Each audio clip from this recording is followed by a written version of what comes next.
Commander James Reed stared at the holographic display, his weathered face illuminated by the red glow of emergency systems. The transmission had arrived 3 hours ago. Earth's colony on Proxima Centauri had gone silent. Not just communications dark, but thermally cold. 8 million colonists. Gone. "Play it again," he ordered, his voice barely above a whisper. The footage flickered. Massive obsidian ships descending through Proxima's atmosphere. Strange energy weapons vaporizing entire cities in seconds. No declaration, no demands. Just cold, efficient extermination. "The Valkyrie," said Admiral Patel, Earth's highest-ranking military officer. "They've been expanding for centuries. We monitored them, but they were 40 light-years away. They shouldn't have reached us for decades. They have a new propulsion system," said Dr. Eliza Moore, her eyes red-rimmed from crying. Half her family had been on Proxima. The energy signatures suggest they've mastered artificial wormholes. James slammed his fist onto the table. "Why? We've never even made contact with them." "Resource competition," Paddle replied flatly. "Their civilization is millions of years old.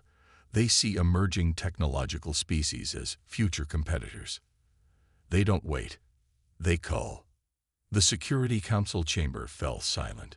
Humanity had spread to 12 star systems, but their colonies were vulnerable, their military forces scattered and woefully outmatched. "They'll come for Earth next," said General Torres. "The Proxima footage shows they can travel the 4 light-years in hours, not years. We have days at most." President Wilson stood, her voice steady despite the fear that had gripped the room. "Options. Conventional defense is impossible," Paddle said. "Their technology is too advanced." Dr. Moore cleared her throat. "There's Project Ragnarok." The room went still. Project Ragnarok. The doomsday scenario that even most of the Security Council weren't cleared to know about. "That's theoretical," Patel objected. "And monstrous." "So is genocide," Moore countered. "And it's not theoretical anymore. We completed the prototype last month." James felt cold sweat on his back. Ragnarok was supposed to be the ultimate deterrent, never to be used. A weapon that targeted not bodies or buildings, but civilization itself. "Explain it," Wilson ordered. Moore's hands trembled as she activated her presentation. "The Valkyrie are an ancient, highly technological species, but technology has a cost. The more advanced a civilization becomes, the more it depends on specific physical constants and quantum interactions to function." Images appeared showing complex engineering schematics. "Ragnarok creates a localized bubble where certain fundamental forces are altered. Not much, less than 1% variance. But enough that any technology beyond roughly Earth's 20th century immediately fails. Permanently." "You're talking about changing the laws of physics?" Torres asked incredulously. "In a confined area, yes. Their ships would drop from the sky. Their weapons would become inert metal. Their civilization would collapse. And ours." Moore looked down. "We'd be affected too. But we're younger. We remember how to live without quantum computers and fusion drives. The Valkyrie have been technological for so long, they've forgotten their primitive roots." President Wilson's face hardened. "You're suggesting we destroy everything that makes us advanced to survive." "I'm suggesting we strip away their civilization," Moore corrected. "And yes, our own advanced technology. But not our humanity." "How quickly can it be deployed?" Wilson asked. "The prototype is ready. We'd need to position it near their home system." James stood. "I'll take it. My ship can make the journey in 2 weeks." 2 weeks might be too late for Earth," Patel warned. "Then we'd better hurry," James replied, already calculating the odds against him. The choice was made. Humanity would fight extinction, not with superior firepower, but by forcing their enemy back to basics, a game humans knew all too well how to play. The Starship Defiant sliced through the void at maximum speed, its experimental drive straining against the laws of physics. James paced the bridge, watching as his crew made final preparations for what might be their last mission. "Status on the Ragnarok device," he asked Lieutenant Marcus Wells, a brilliant physicist who had been part of the original development team. "Stable, sir. But there's something you should know." Marcus lowered his voice. Dr. Moore wasn't entirely forthcoming about the device's capabilities. James frowned. "Explain." "Ragnarok doesn't just create a bubble. Once activated, the effect propagates through space at superluminal speed, following the quantum entanglement patterns of matter. In English, Lieutenant, it spreads, sir, fast. We can target the Valkyrie homeworld, but the effect will eventually reach every system they've colonized." Marcus swallowed hard, and possibly beyond. James felt his stomach tighten. How far beyond? That's the unknown. The math suggests it will eventually dissipate, but not before affecting hundreds of star systems. Before James could respond, the ship's AI interrupted. "Commander, we've detected a Valkyrie battle group. 3 ships converging on our position. Time to intercept. 18 minutes. Not enough time to outrun them." The Defiant was fast, but Valkyrie ships were faster. "All hands to battle stations," James ordered. "Prepare evasive maneuvers." The bridge erupted into controlled chaos as officers rushed to their positions. James knew the odds were impossible. Defiant against 3 Valkyrie warships was suicide. But they needed just enough time to get closer to the Valkyrie systems before deploying Ragnarok. "Sir," Communications Officer Lisa Ray called out, "we're receiving transmissions from Earth. The Valkyrie fleet has arrived. They've begun bombarding our major cities." The bridge fell silent. James closed his eyes briefly, imagining the horrors unfolding on their homeworld. "Put it on screen," he finally said. The main display flickered to life, showing satellite imagery of massive Valkyrie ships hanging over Earth's major cities. Energy weapons carved glowing scars into the planet's surface. "They're methodical," observed Tactical Officer Ben Rivera. "They're destroying military installations first, then infrastructure. They'll save population centers for last." "They want us to watch," James said grimly, "to know we're beaten before we die." Marcus looked up from his station. "Commander, I've been analyzing the Valkyrie ship's energy signatures. Their technology is quantum-based, just as we suspected. Ragnarok would affect them severely. But can we deploy it in time to save Earth?" Lisa asked. James studied the tactical display. Their position, the approaching Valkyrie ships, the distance to the Valkyrie home system, and the estimated propagation rate of the Ragnarok effect. "We can't reach their home system before they finish with Earth," he concluded. "But we don't have to. Lieutenant Wells, how close do we need to be for the effect to reach them in time?" Marcus calculated quickly. If the propagation theories are correct, within 10 light-years of their outer colonies would give us a chance. "Navigation, plot a course to the nearest Valkyrie colony." "Sir, that takes us directly into the path of the approaching ships." James nodded grimly. "I know. We're going to have to fight our way through." The Defiant banked sharply, accelerating toward its new heading. On screen, the 3 Valkyrie vessels adjusted their course to intercept. "Weapons status?" James asked. "All systems ready, but our intelligence suggests their shields can absorb everything we can throw at them." James stared at the approaching enemy. "We don't need to destroy them. We just need to get past them." He turned to his bridge crew. "Today we fight not just for humanity's survival, but for its very soul. Let's show these ancient bullies why they should have left us alone." As the distance to the Valkyrie ships rapidly decreased, James gripped his command chair and prepared for humanity's most desperate battle. The first Valkyrie shot missed the Defiant by mere meters, a streak of blinding energy that illuminated the bridge through the viewports. "Return fire, all weapons," James commanded. The human vessel shuddered as it unleashed its arsenal. Missiles and energy beams lanced toward the lead Valkyrie ship, most dissipating harmlessly against its shields. But one torpedo, loaded with an experimental phase shift warhead, penetrated partially before detonating. Direct hit, Ben shouted, reading fluctuations in their forward shield grid. James leaned forward. Focus all fire on that section. Navigation. Prepare to punch through that gap the moment it appears. The Defiant's engine screamed as it accelerated toward the weakened spot in the Vicary formation.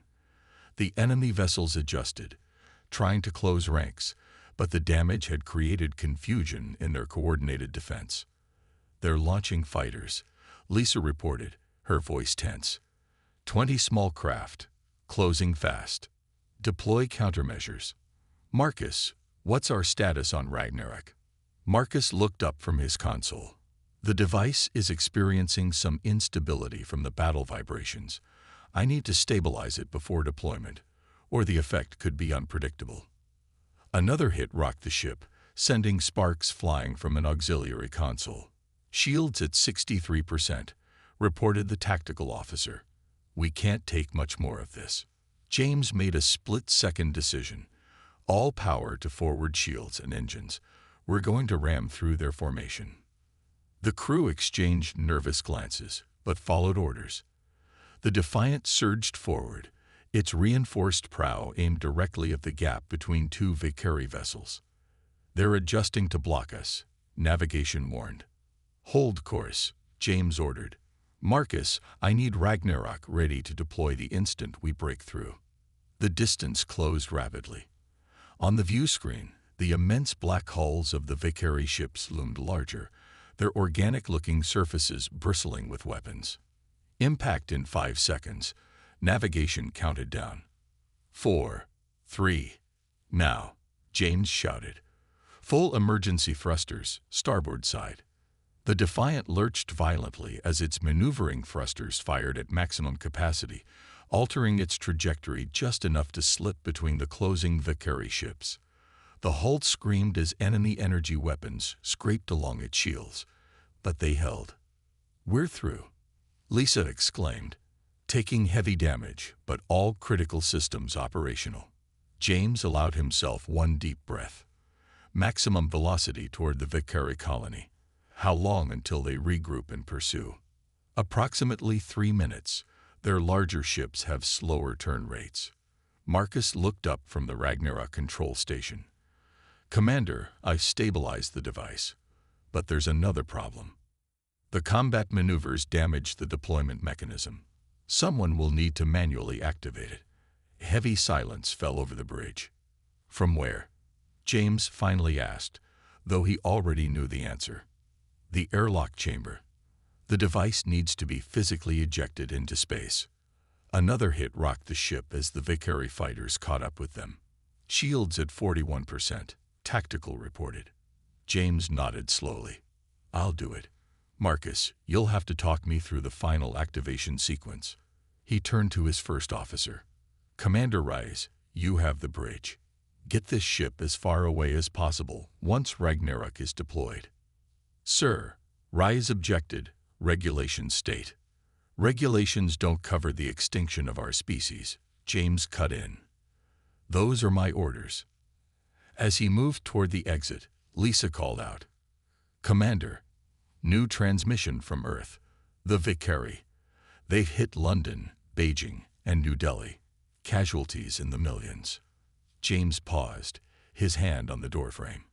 Send my wife a message. Tell her. He stopped, emotions threatening to overwhelm him. Tell her I kept my promise. Humanity will survive this. With that, he strode from the bridge toward the airlock, where humanity's last hope waited. Behind him, his crew continued the fight, buying him the precious minutes he needed to reach the Ragnarok device.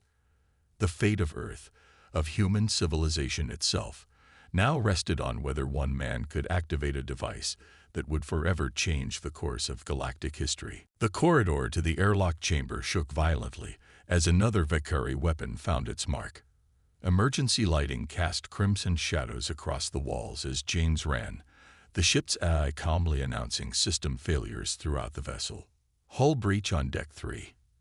Emergency bulkheads deploying. James reached the airlock chamber where the Ragnarok device waited, a deceptively small object for something with such destructive potential. No larger than a standard cargo container, its polished surface reflected the emergency lights in rippling patterns. "Marcus, I'm at the device," he said into his communicator. "Talk me through this." "The interface panel is on the right side," Marcus replied, his voice crackling with static. "You'll need to enter authorization code Theta 904. James punched in the code, and the panel illuminated with complex diagrams of quantum fields and probability matrices. "I need to warn you, sir," Marcus continued. "The manual deployment means you'll be exposed to the initial quantum fluctuations. We don't know exactly what that will do to organic matter."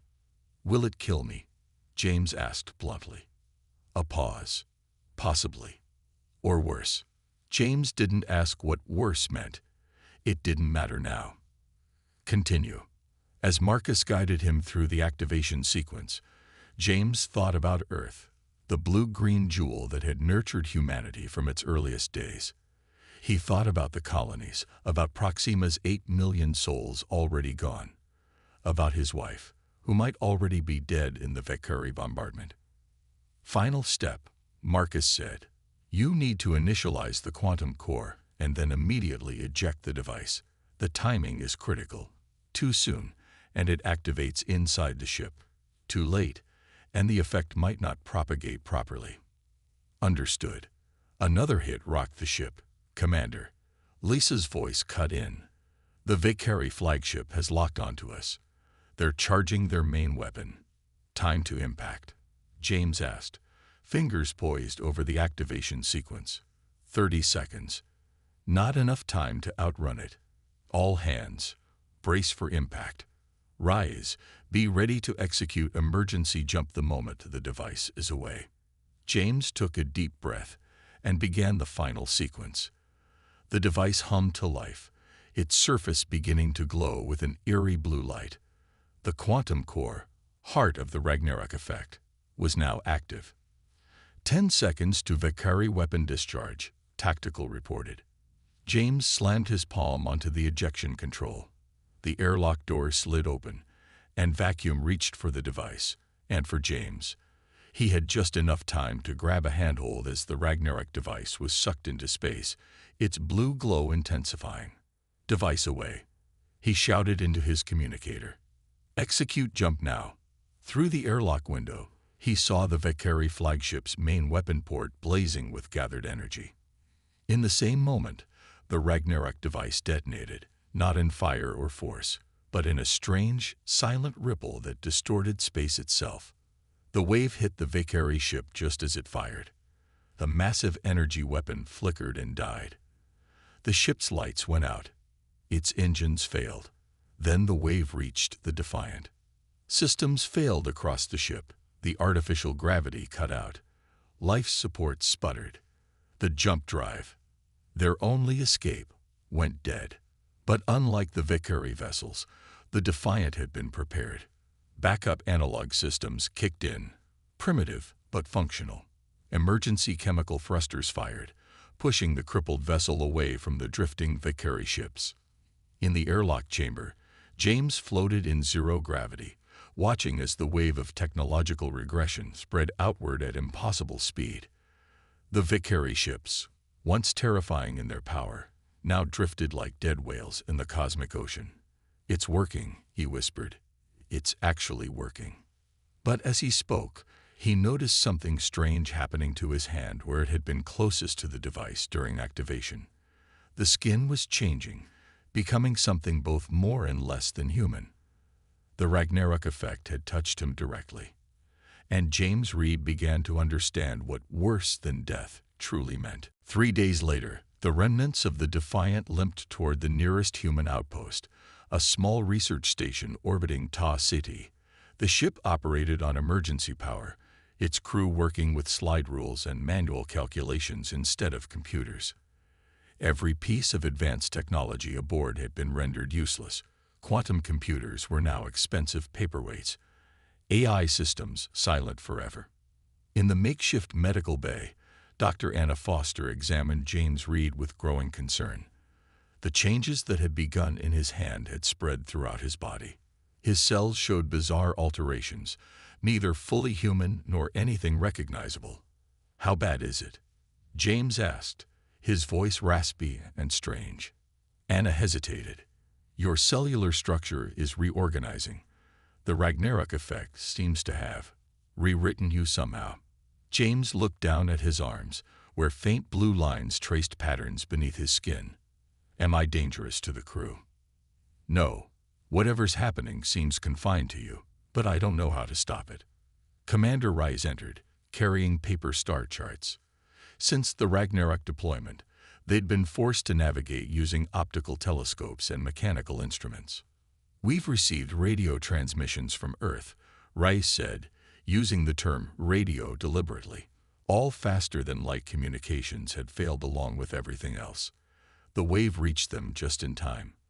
The Valkyrie ships fell from the sky when their systems failed. "Casualties?" James asked. "In the hundreds of millions," Rice admitted grimly. "But humanity survived. They're rebuilding already, adapting to the new limitations." James nodded slowly. "And the Valkyrie? That's the interesting part. Our long-range observations show chaos throughout their systems. Their entire civilization was built on advanced technology. They have no cultural memory of how to function without it. Their colonies are falling into anarchy." Dr. Foster looked up from her notes. "We're getting similar reports from other species in nearby systems. Everyone's been affected, but the impact varies tremendously.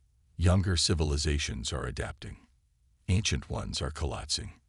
James attempted to stand but staggered. Rice caught him, then flinched at the touch of James's skin. It felt strange, almost crystalline in places. "Sir, you should rest," Rice advised. "No time," James responded. "We need to reach Earth. They'll need every capable officer to maintain order during the transition." Anna shook her head. "Commander, you're in no condition to." "That's an order, Doctor," James snapped, then immediately regretted his tone. "I'm sorry. It's just, I need to see what we've done, what I've done." As they helped him back to his quarters, James caught a glimpse of his reflection in a metal panel. His eyes had changed, now glowing with the same eerie blue as the Ragnarok device. Whatever was happening to him was accelerating. In his quarters, James recorded a log entry using an ancient tape recorder, one of the few functioning recording devices left. Day 3 post-Ragnarok. We saved humanity, but at what cost? We'd forced ourselves back to the technological equivalent of the early 20th century. The stars that were within our reach are now distant dreams again. Generations of progress. Erased. He paused, looking at his changing hand. But we're alive. And humans are adaptable. We'll rebuild, differently this time, perhaps. As for the Valkyrie, I wonder if they'll remember us. If future generations of their species will tell stories about the primitive humans who brought down an empire by stripping away the very concept of advanced civilization. Outside his viewport, stars wheeled slowly past. Somewhere out there, the wave continued to spread, fundamentally altering the galaxy's balance of power one system at a time. James didn't know if he would live to see Earth again. Whatever he was becoming, it wasn't entirely human anymore. But he had ensured humanity would survive. Perhaps that was enough. The Defiant's return to Earth took months rather than days, limping along on chemical rockets and jury-rigged solar sails. When they finally achieved orbit, the planet below bore the scars of the Valkyrie attack, vast black scars where cities had once stood. But there were also lights. Humans, adapting and rebuilding. Landing protocols established with Houston Ground Control, announced Lisa, now functioning as both communications and navigation officer. They're using radio transmissions and visual signals only. James nodded, barely able to stand without support. His transformation had continued, his body now a hybrid of flesh and crystalline structures that pulsed with blue energy. The ship's doctor had given up trying to understand what was happening to him. Without advanced medical equipment, she could only observe and document. "Take us down," James ordered. "I want to see what remains." The landing was rough by pre-Ragnarok standards, but a triumph of improvised engineering.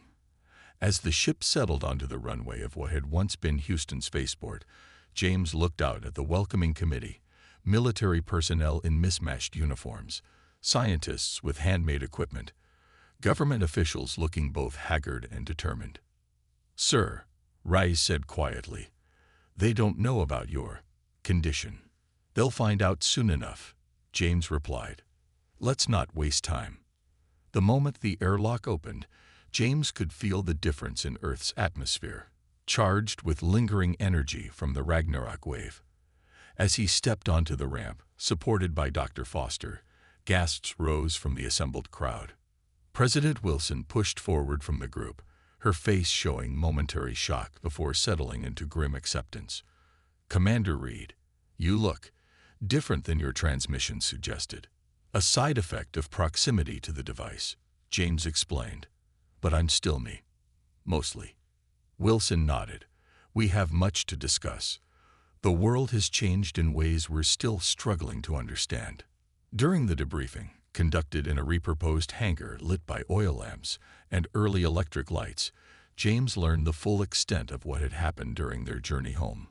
Global infrastructure had collapsed within hours of the Ragnarok wave. Electricity grids failed. Transportation networks shut down. Communications went silent. In the initial chaos, millions more had died, not from Valkyrie weapons, but from the sudden loss of the technology that supported modern life. "But we're adapting," explained General Torres, now visibly older, his uniform replaced by practical clothing. "Mechanical technologies still work. Chemistry still works. We're rebuilding along different lines." "And the Valkyrie?" James asked. Dr. Moore, who had survived the attack on her research facility, activated a slide projector, images taken through optical telescopes showing Valkyrie worlds in disarray. "Their civilization is collapsing," she said simply. "They evolved beyond biological constraints thousands of years ago. Their bodies were integrated with their technology.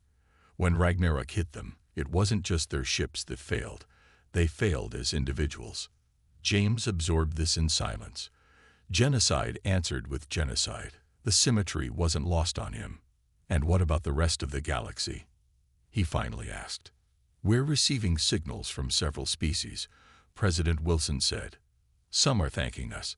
The Valkyrie had been expanding for millennia, crushing younger civilizations in their path. Others are less grateful. We've created a new dark age," Torres added bluntly. "But we've also created a level playing field. Technology will advance again, but it will take generations." James looked down at his transformed hand, where the crystalline structures seemed to have stabilized. "I don't think I have generations," he said quietly. Dr. Moore studied him with professional interest. "Perhaps not as a human, but whatever you're becoming, I think you'll witness more of this new era than any of us." As the meeting continued into the night, James found himself standing at a window, looking out at a world illuminated by firelight and simple electric bulbs, instead of the gleaming metropolis it had once been. Earth had been knocked back a century or more, its technological progress erased. But humanity had survived, and in the simple technologies that still functioned, James saw something he hadn't expected: hope. Humanity remembered how to live without quantum computers and anti-gravity. They were already adapting, already rebuilding. The Valkyrie, for all their advanced age and technology, had forgotten. 5 years passed. Earth continued its transformation, not rebuilding what was lost, but creating something new, a civilization that remembered both its technological peak and its simpler roots. Steam engines pulled trains alongside solar-powered mechanical devices. Wind-driven generators provided basic electricity.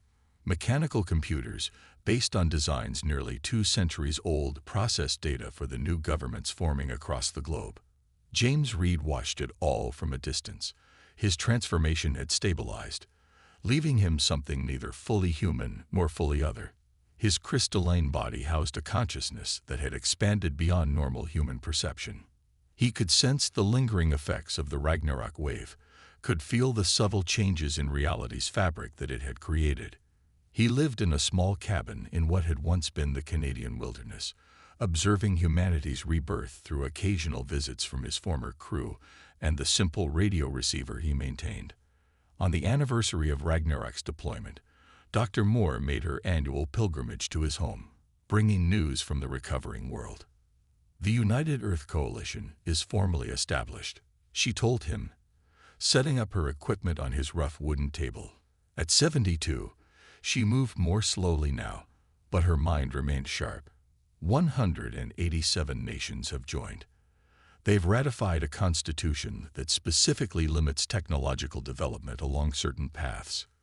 Wise, James said, his voice resonating strangely in the small cabin. They remember what we lost. And what we gained, Moore countered. Global warfare has effectively ceased. Without advanced weapons, conflicts have become local and limited. We're seeing cooperation on a scale unprecedented in human history. James nodded. And the stars? Have we given up on them?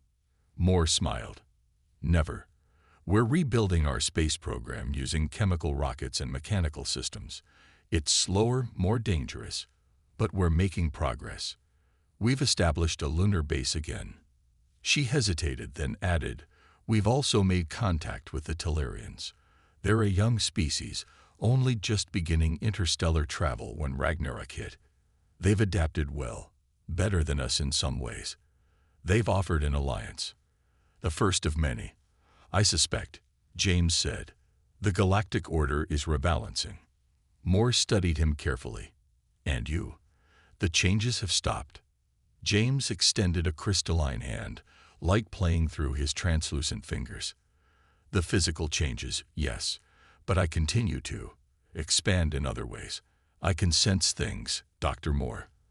The Ragnarok effect altered me at a fundamental level. You've become something new, she said, perhaps the first of a new branch of humanity. Perhaps, James agreed, or perhaps just a witness to what comes next. After Moore left, James climbed the hill behind his cabin. From the summit, on clear nights, he could see the lights of the nearest city, fewer and dimmer than before Ragnarok, but steadily growing in number. As darkness fell, he gazed upward at the stars. With his enhanced perception, he could sense the faint echoes of civilizations rebuilding across dozens of systems. The younger species were recovering faster, just as humanity was. The ancient ones, like the Valkyrie, were struggling to remember how to exist without their technological crutches. A fitting justice, perhaps. Those who had lived closest to their biological origins found it easier to return to basics. Those who had used technology to transcend their origins found themselves lost without it. The Ragnarok wave continued its journey through the galaxy, moving faster than light along quantum pathways, resetting the technological clock wherever it touched. Eventually, it would dissipate, its effects fading. Technology would advance again. Perhaps another species would one day reach the heights the Valkyrie had achieved. But James suspected the galaxy would remember this lesson. The records of what happened, stored now on paper and stone rather than quantum matrices, would endure.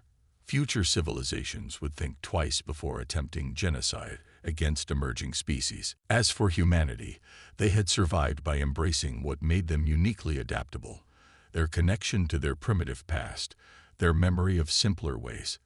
They had stripped away civilization to save themselves, but in doing so, they had rediscovered something essential about what it meant to be human.